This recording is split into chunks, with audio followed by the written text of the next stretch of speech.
So hello guys, I welcome you all to another lecture of digital forensic. So इस वाले lecture में हम लोग बेसिकली हैक्स वैल्यूज़ के बारे में बात करेंगे। ठीक है, हैक्स वैल्यूज़ या फिर मैं बोलूँ हैश वैल्यूज़। ठीक है, HSCH हैश वैल्यूज़। सो जनरल पर्पस में हम देखा जाए कि भाई एक्चुअली ये काम क्या आती है और काम पहले छोड़े होती क्या है। ठीक है, तो वो चीज़ समझने की हमको बहुत ज़्यादा ज़रूरत है। ठीक है, सो सबसे पहले तो हम लोग बात करते हैं हैशेस की। HSHES hashes. So generally hashes को अगर देखें तो हैशेस होते क्या है, हैशेस बोल ले या फिर इसी को बोल रहे हैश वैल्यूज। ठीक है, सो जनरल पर्पस में देखें तो भाई ये एक्चुअली ये चीज़ क्या है। ठीक है, so these can be defined as, इसको हम लोग प्रैक्टिकली देखते हैं। ठीक है, these can be defined as, ठीक है, क्या होते हैं बेसिकली स्पेसिफिक नंबर स्ट्रिंग होती है। ठीक है, which is created by using a particular algorithm. ठीक है, सो इसको ऐसे लिख लेते हैं, these can be defined as specific numbers या स्पेसिफिक नंबर स्ट्रिंग। ठीक है, that is created through what, through an algorithm, or we can say particular algorithm। ठीक है, and that value is associated with, ठीक है, with a particular file। ठीक है, so इसको ऐसे समझते हैं कि मेरे पास एक डिजिटल एविडेंस है। ठीक है, अब ये मान लो कि भाई ये चीज़ मेरी होगी, मेरा डिजिटल डिजिटल एविडेंस हो गया। ठीक है, एंड इसी डिजिटल एविडेंसेस में मेरे पास बहुत सारी फाइल है, जैसे फाइल 1, फाइल 2, फाइल 3, फाइल 4। ठीक है, एंड सो ऑन, जिसमें मेरी एक टेक्स्ट फाइल है, मेरी पाइथन की कोड फाइल्स है। ठीक है, लेट सपोज हम लोग इस चीज़ को अज्यूम कर रहे हैं। ठीक है, तो मेरे पास कोड फाइल्स हो गई, मेरी MP4 फाइल्स हो गई। ठीक है, तो अगर मैं इन फाइल्स की या इन फाइल्स को, ठीक है, किस में कन्वर्ट करता हूँ, उनकी हेक्स वैल्यूज़ एक्सट्रैक्ट करता हूँ। ठीक है, हेक्स वैल्यूज़ बोलिए, हैश वैल्यूज़, इनके एक्सट्रैक्ट करता हूँ। तो ये सारी हैश वैल्यूज़ अलग होंगी, तो ये हो जाएगी H1 लेट सपोज, तो ये हुई H2। सिमिलरली इस फाइल के ले लेते हैं H3 एंड सो ऑन, जितनी भी है HN। ठीक है, ये सारी हैश वैल्यूज़ किस पर डिपेंड करेंगी, कोई सी भी एल्गोरिदम होगी। ठीक है, on which the files are implemented upon। ठीक है, सो कौन कौन सी हैश वैल्यूज है, कौन कौन सी हैश एल्गोरिदम्स होती हैं हम लोगों के पास। ठीक है, तो उसको भी हम लोग अभी डिस्कस करेंगे। ठीक है, नेक्स्ट चीज़ में आ जाते हैं हम लोग। अब यार जनरल केसेस में यार क्वेश्चन आता है कि डिजिटल फॉरेंसिक में इसका क्या काम है। ठीक है, तो देखो डिजिटल फॉरेंसिक्स में hash values as a reporting काम आती है। ठीक है, अब एज अ रिपोर्टिंग क्या, जैसे हर एक डिजिटल एविडेंस की स्पेसिफिक हैश वैल्यू होगी। ठीक है, तो वो क्या करेगी, लेट सपोज मेरी फाइल 1 है। ठीक है, ये मेरी एक फाइल हो गई, फाइल 1, इसकी मेरे पास हैश वैल्यू है H1। ठीक है, सो जब ये आगे जाएगा, ठीक है, टाइम स्पॉन मैंने आपको आई गेस बताया था फर्स्ट या सेकंड लेक्चर में, टाइम स्पॉन क्या होता है डिजिटल फॉरेंसिक के अंदर। सो इस टाइम स्पॉन के ड्यूरेशन में, जैसे पर्सन 1 है, इसके पास ये एविडेंस आया है। ठीक है, इसने एनालिसिस करा और इसने जो रिपोर्ट बनाई उसमें इस पर्सन 1 ने इम्प्लीमेंट करा कि भाई ये फाइल 1 की हैश वैल्यू 1 है, विच मीन्स कि H1 is a unique set of numbers और सीरीज। ठीक है, which is associated with file 1। ठीक है, तो क्या मैं से ये समझूं कि भाई अगर मेरे को मेरी फाइल वैलिडेट करानी है तो उस केस में मेरी हैश वैल्यूज बहुत एक मेजर रोल प्ले करती हैं। ठीक है, तो इस वे में मेरी हैश वैल्यूज एक्चुअली वर्क करती हैं डिजिटल फोरेंसिक में, in order to validate if the file is associated with a particular digital evidence और नॉट। ठीक है, अब हम लोग बात करते हैं हैशिंग एल्गोरिदम की। ठीक है, सो जनरली अगर देखें तो हैशिंग एल्गोरिदम होता क्या है। ठीक है, algorithm which is used to, or we can say which is used for the process of hashing is known as hashing algorithm। ठीक है, अब एल्गोरिदम देखो, जो जिन लोगों ने डेटा स्ट्रक्चर पढ़ी होगी उन लोगों को अच्छे से बताओगे कि एल्गोरिदम्स क्या होती हैं। जिन लोगों ने नहीं पढ़ी तो उनको बता देते हैं, ठीक है, उनको मैं ये चीज़ बता देता हूँ। तो algorithm are, these are set of instructions, ठीक है, in which we will be getting output accordingly. ठीक है, मतलब कि एल्गोरिदम मेरा एक सेट ऑफ इंस्ट्रक्शन होता है जिसके हिसाब से मुझे आउटपुट मिलता है। ठीक है, एल्गोरिदम किसी भी चीज़ की हो सकती है। लाइक अगर आप एक कोड लिख रहे हो तो उसकी भी एक एल्गोरिदम होती है। ठीक है, या कोई भी चीज़ किसी चीज जैसे कोई भी चीज़ की अगर मैं वर्किंग देखूँ तो वो एक एल्गोरिदम पे वर्क करती है। ठीक है, एक इंस्ट्रक्शंस होते हैं, ठीक है, उसके बेसिस पे ही वो या उसके अराउंड ही वो चीज़ वर्क करेगी। ठीक है,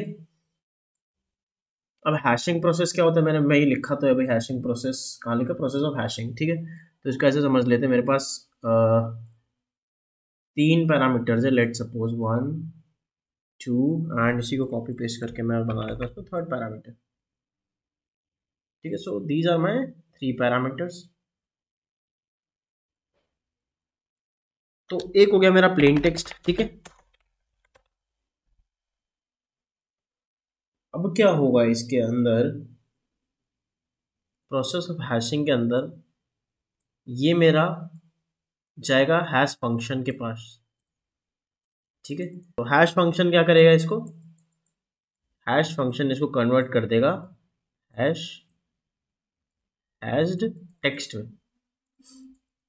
ठीक है, अब भाई हैश फंक्शन आ गया अब यहाँ पे। ठीक है, हैश फंक्शन या मैं बोलूँ इसको हैशिंग एल्गोरिदम। ठीक है, तो जनरली बात करें तो है क्या है। ठीक है, तो इसके भी 2 टाइप्स होते हैं, मतलब इसके टाइप्स तो बहुत सारे होते हैं। ठीक है, एक होता है MD5 एंड एक होता है हमारा SHA-1। ठीक है, बहुत सारे होते हैं, SHA-512 भी होता है एक। ठीक है, तो these all are my algorithm. ठीक है, सो इसको ऐसे रिप्रेजेंट कर देंगे, these all are my different hashing algorithms.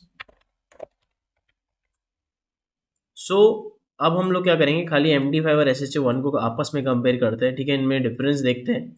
ठीक है, देखो 2 डिफरेंट सेट ऑफ चीज़ें हैं तो 2 different set of algorithm obviously इनकी होगी। ठीक है, तो सबसे पहले तो समझते हैं हम MD5 को। ठीक है, तो MD5 is represented as message digest algorithm. ठीक है, सो मैसेज डाइजेस्ट एल्गोरिदम का ही हो गया 5th वर्जन। अब इसमें क्या होता है, it creates a hash value of 128 bits. ठीक है, सो 128 बिट्स का ये एक हैश वैल्यू क्रिएट करेगा। किस चीज़ की बात कर रहे हैं हम यहाँ पे, MD5 की बात कर रहे हैं। सिमिलरली अब कर देते हैं SHA-1 की बात। तो SHA-1 में क्या हो जाएगा मेरा, SHA-1 stands for secure hash algorithm. ठीक है, तो इसका फर्स्ट वर्जन है तो 1 लिखूंगा मैं इसको। तो ये क्या करेगा, it creates a hash value of 160 bits. ठीक है, सो ये क्या करेगा, ये क्रिएट करेगा मेरी हैश वैल्यू किसकी, 160 बिट्स की। सो MD5 मेरा हो गया मैसेज डाइजेस्ट एल्गोरिदम और SH हो गया मेरा सिक्योर्ड हैश एल्गोरिदम। ठीक है, डिफरेंस साइज का पता पड़ ही रहा हम लोगों को, एक 128 और 160 है। ठीक है, अब इन दोनों को अगर हम लोग कंपेयर करें तो भाई बेटर कौन सा है। ठीक है, तो देखो हर चीज़ के प्रोज एंड कॉन्स होते हैं, ठीक है। तो अगर मैं लिखता हूँ एक जगह पे MD5 एंड एक कॉलम में मैं लेट सपोज लिख रहा हूँ, एक कॉलम में मैंने लिख दिया लेट सपोज SHA1, ठीक है। तो सबसे पहले तो मैं बात करता हूँ इस चीज़ की, इसको थोड़ा सा स्पेस दे देते हैं हम लोग शुरू में, ताकि फिर हम लोग इसको कैटेगराइज कर पाए, ठीक है। सो सबसे पहला मेरा आ जाता है लेंथ का, GTH,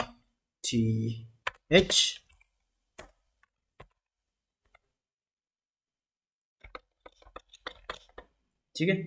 लेंथ के बाद मेरा आ जाता है, लेट सपोज हम लोग बात कर देते हैं स्पीड की, भाई कौन सा फास्ट है। फिर आ जाते हैं सिक्योरिटी लेवल पे, देन हम लोग आ जाते हैं कॉम्प्लेक्सिटी पे, ठीक है। सो MD5 के केस में लेंथ की मैंने पहले बात करी 128 होता है, एंड SH में मेरा होता है सिमिलरली ये 160 बिट्स। स्पीड की अगर हम लोग बात करते हैं तो देखो स्पीड से पहले हम लोग देखेंगे किस चीज़ की, कि भाई सिंपल कौन सी है ज़्यादा, ठीक है। तो MD5 मेरी क्या होती है, मेरी थोड़ी सी मतलब ऐसा समझे कि MD5 मेरी सिंपल है, एंड और मेरी जो बात करते हैं SHA तो दैट इज़ कॉम्प्लेक्स, ठीक है। सो इस चीज़ से हम लोग रिफर कर सकते हैं कि अगर मेरी सिंपल है एल्गोरिदम, ठीक है, कॉम्प्लेक्सिटी उसकी है ही नहीं एल्गोरिदम की, तो that will be fast and other one will be obviously slow. तो इस केस में क्या हो जाएगा, मेरे पास जो मेरी MD5 है वो फास्ट हो जाएगी, एंड जो SHA1 है वो मेरी स्लो हो जाएगी, ठीक है। स्लो हो जाएगी नहीं, होती है जनरली, ठीक है। अब मैं सिक्योरिटी की बात करूँ तो MD5 provides moderate security and SHA1 provides high security, ठीक है। सो कॉम्प्लेक्सिटी की हम लोगों ने बात कर ली है, तो यहाँ पे हम लोग कंपेयर करते हैं, ठीक है। अब चलो ये चीज़ तो सारी थ्योरेटिकल हो गई, बट इसको हम लोग as a digital forensic expert कैसे समझें, ठीक है। सो मैं अपने ऑपरेटिंग सिस्टम पे आ जाता हूँ वापस से। सो हैश कैल्क करके मेरे पास एक टूल होता है, ठीक है, इट इज़ ओपन सोर्स, ठीक है। तो उसको डाउनलोड करके देखते हैं हम लोग, जिसके अंदर मैं फाइल्स के हैशेस मतलब डिकोड कर सकता हूँ, या फिर और उसी को मैं अपनी रिपोर्टिंग में सेव करा सकता हूँ, ठीक है। सो मैं कर दूंगा यहाँ पे मेरा कोई भी ब्राउज़र खोल के डाउनलोड हैश कैल्क, ठीक है। तो इसको मैं ओपन कर लेता हूँ एक बार के लिए।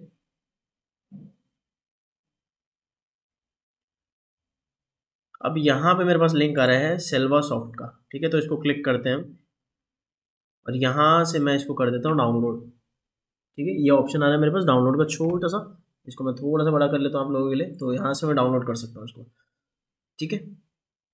सो ये बेसिकली ये भी मेरा जिप फाइल है, ठीक है। अब मैं इसको शो इन फोल्डर कर देता हूँ एक बार। अब ये डाउनलोड पूरा नहीं हुआ है इसका हैश कैल्क का, वेट कर लेते थोड़ा सा, ठीक है। सो यहाँ पे मेरा ये डाउनलोड हो चुका है, तो मैं इसको इसी की फाइल को कॉपी करके सी के अंदर एक्सटर्नली डाल देता हूँ। एक्सट्रैक्ट हो रहा है, एंड यहीं पे मैं फिर इसको एक्सट्रैक्ट ऑल करके राइट क्लिक करके एक्सट्रैक्ट ऑल करके इसको एक्सट्रैक्ट कर देता हूँ, तो ठीक है। तो यहाँ पे सेटअप आ गया मेरे को, तो सेटअप इंस्टॉल कर लेते हैं, इसको येस कर देता हूँ मैं, एंड यहाँ से नेक्स्ट कर देते हैं। जो भी इसका एग्रीमेंट है उसको हम लोग एग्री कर देते हैं, एंड इसको प्रोग्राम फाइल्स में डाल देते हैं हम लोग, एंड ठीक है, create desktop icon and normal installation process जैसे हमारा होता है वो चीज़ हम लोग फॉलो करेंगे, ठीक है। रीड में मुझे देखने नहीं है, मैं सिंपली लॉन्च कर देता हूँ इसको, ठीक है। तो लॉन्च कर देता हूँ मैं जब, तो यहाँ पे देखो आप सिंपल मेरा एक सिंपल सा UI टूल है, ठीक है। कुछ नहीं करना है यहाँ पे, मेरे को जस्ट टिक करना है कि कौन सी मेरे को फाइल चाहिए, ठीक है। तो जैसे मैं इसको राइप MD160 हटा देता हूँ, SHA512 SHA1 MD5 and CRC32, ठीक है।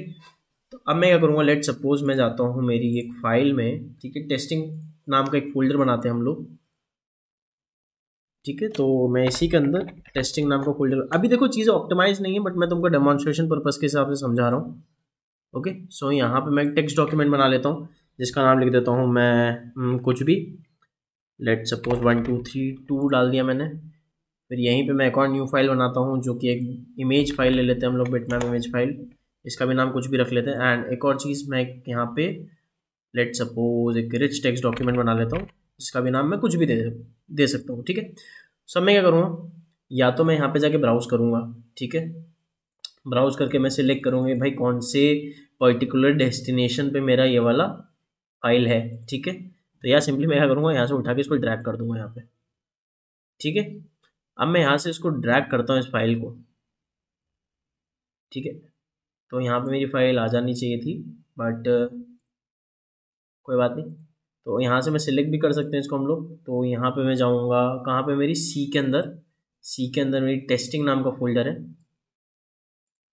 ठीक है। टेस्टिंग नाम के फोल्डर में मेरी 1232 फाइल है, फाइल डॉट टीएक्सटी, ठीक है। अब मैं इसको कैलकुलेट करूँगा तो यहाँ पे मेरे देखो हैश वैल्यूज आ गई सारी की सारी जो कि मैंने टिक करी थी, ठीक है। अब लेट सपोज मुझे MD4 चाहिए तो मैं वापस कैलकुलेट करूँगा तो यहाँ पे MD4 भी आ गई, ठीक है। सिमिलरली जैसे मेरी कोई इमेज फाइल होगी, बिट इमेज फाइल, अब उसको मैं कब करूँगा कॉपी तो नहीं करूँगा, इसको इम्पोर्ट कराऊंगा BMP फाइल को एंड यहाँ पे कैलकुलेट करा दूंगा, ठीक है। सो ये जितने भी नंबर्स हैं, ठीक है, ये यूनिक है, ठीक है। यूनिक कैसे है मैं वापस बताता हूँ तुमको। लेट सपोज भाई मेरे पास एक एविडेंस फाइल है जो कि है 1232.txt। अब मैंने इसको ओपन कराया, ठीक है। अब मैं यहाँ पे एक और फाइल बना लेता हूँ मेरी टेक्स्ट फाइल की, जो कि मेरी होगी हैश के नाम से। और यहाँ पे मैं इसका लेट सपोज एक पैरामीटर लेंगे हैश का हम लोग, ठीक है इसमें। तो इसको मैं मिनिमाइज कर देता हूँ। यहाँ पे मैं इसको इम्पोर्ट करा दिया मैंने ये वाली फाइल को, एंड यहाँ पे खाली मैं इसको MD5 कंपेयर करूँगा। तो मैंने इसको कॉपी करा एंड ये मेरा हो गया MD5 हैश इस फाइल का, ठीक है। तो मैं इसको कर देता हूँ ओरिजिनल फाइल,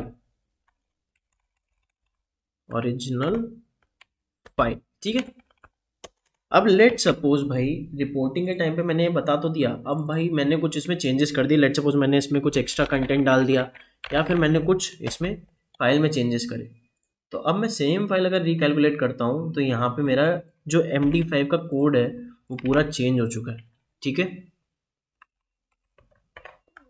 तो ये मेरा MD5 का कोड है, हैश वैल्यू है आफ्टर चेंजेस, ठीक है। सो अगर ये दोनों चीज़ें मैच नहीं करते तो डिजिटल इन्वेस्टिगेटिंग ऑफिसर को ऑब्वियसली पता पड़ जाएगा कि भाई कुछ छेड़ा गया फाइल्स के अंदर, ठीक है। सो इस तरीके से जनरली क्या होता है, डिजिटल फॉरेंसिक वर्ल्ड में हम लोग दो फाइल्स को वैलिडेट करते हैं, ठीक है, और चेक करते हैं कि भाई बिटवीन द प्रोसेस, ठीक है, जो बिटवीन मेरा डिजिटल फॉरेंसिक का प्रोसेस है, ठीक है, जो हमने फर्स्ट लेक्चर में डिस्कस करा था, ठीक है, उसके बीच में, ठीक है, ये फाइल कहीं ऑल्टर्ड तो नहीं हुई है, ठीक है। सो जनरली यही ट्राई करना, ठीक है, एक फाइल बनाना और हैश कैल्क के थ्रू उस फाइल की हैश वैल्यू एक्सट्रैक्ट करके चेक करना एंड फिर उसी फाइल में कुछ चेंजेस करके वापस उसकी हैश वैल्यू चेक करना, ठीक है। So this was all about this lecture guys, I will see you in the next one. Bye bye, take care till then.